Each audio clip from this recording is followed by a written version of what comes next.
Hi friends, அனைவருக்கும் வணக்கம். எல்லோரும் எப்படி இருக்கீங்க? நல்லா இருக்கீங்களா? இன்றைக்கி என்ன வீடியோ பார்க்க போகிறோம் அப்படின்னா, ஒரு முக்கியமான ஒரு விஷயந்தான் சொல்ல போகிறேன். யாருக்கெல்லாம் இப்படி நடந்துச்சு அப்படின்னு சொல்லிட்டு நீங்கள் சொல்லுங்கள் ஃப்ரெண்ட்ஸ். நாங்கள் வந்து ஓட்டு போட போயிருந்தோம்.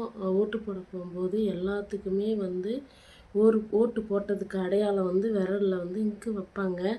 நான் ஒரு வீடியோ போட்டிருக்கேன், அந்த வீடியோ பாருங்கள். எனக்கு வந்து விரலில் இங்கு வச்ச மாதிரி இருக்கும். ஆனால் நிஜமாக சொல்கிறேன், எனக்கு வந்து அவங்க இங்கு வைக்கலை. ஏன் எதனால் அவங்க மறந்தாங்கன்னு எனக்கு கண்டிப்பாக தெரியல ஃப்ரெண்ட்ஸ். நல்லா என்னுடைய வீடியோ போய் பாருங்கள், நல்லா உத்து பாருங்கள். நான் வந்து வீட்டில் வந்து நம்ம வீடியோ போடணும் அப்படின்றதுக்கோசரம் வந்து நானாக இங்கு எடுத்து வச்சுக்கிட்டேன் ஃப்ரெண்ட்ஸ். எனக்கு வந்து ஓட்டு போடுற இடத்துல இங்கு வைக்கல. இங்கு வச்சவங்க விரல் வந்து டக்குன்னு இது வந்து அலையாது. நான் விரலை காமிக்கிறேன் பாருங்கள், எனக்கு அலைஞ்சிடுச்சு. ஏன்னா நான் வச்சது பேனாவோடைய இங்கு. அங்கே ஓட்டு போடுற இடத்துல வச்சுருக்காங்க அப்படின்னா கண்டிப்பாக அது இவ்வளோ சீக்கிரமாக அலைஞ்சிருக்காது. நான் வீடியோ வந்து பின் பண்ணுறேன் பாருங்கள். என்னுடைய விரலை பாருங்கள், அவருடைய விரலும் பாருங்கள். எது ஒரிஜினல்னு சொல்லிவிட்டு கமெண்ட் பாக்ஸில் கமெண்ட் பண்ணுங்கள். நீங்கள் ஓட்டு போடும்போது இந்த மாதிரிலாம் நடந்திருக்கான்னு சொல்லிவிட்டு மறக்காமல் சொல்லுங்கள். நானே வந்து யோசித்து கூட பார்க்கல, ஏதோ ஒன்று மிஸ்ஸிங் ஆகுது. ஓட்டு போடுற இடத்துல போகணும், ஓட்டு ஐடி காமிச்சோம், லிஸ்ட்டு காமிச்சாங்க, எழுதுனாங்க, கையெழுத்துலாம் வாங்கினாங்க, எல்லாமே முடிஞ்சது.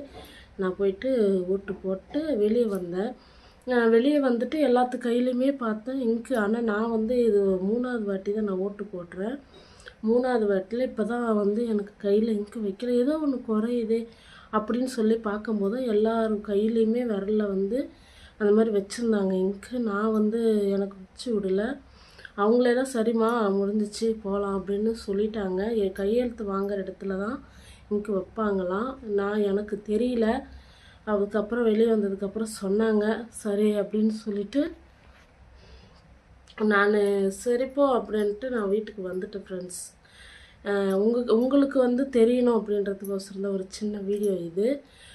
உங்கள் லைஃப்பில் வந்து இந்த மாதிரிலாம் நடந்திருக்கா அப்படின்னு சொல்லி நீங்கள் மறக்காமல் சொல்லுங்கள். ஓகே, இன்னொரு வீடியோவில் கண்டிப்பாக மீண்டும் சந்திக்கலாம். ஓகே ஃப்ரெண்ட்ஸ், பாய்.